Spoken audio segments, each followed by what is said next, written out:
Okay, this is still spargana found in the muscles of wild boar. Considering that what did the young pigs may want IH, because they can hold the spargana. If a human were to eat this, they can still have the adult tapeworm, but it's still the Pterosaur. But if humans, suppose, we are considered dead unless we go to an island with cannibals, we are considered dead, and nobody will eat us.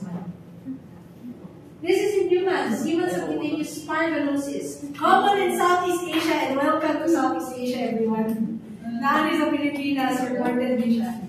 But not always, only a few cases. This is in Thailand, this is in Korea. So a Thai man had a nodule sa eyelid. Dili mawala, kasi siguro niya matakiki.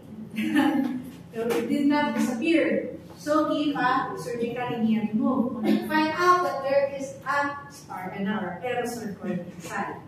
This is in a subcutaneous fat nodule that was removed from a Korean woman. They thought it was a lipoma. A lipoma is a benign tumor made out of fat. Very common, benign na. It's usually removed, surgically removed from lipoma.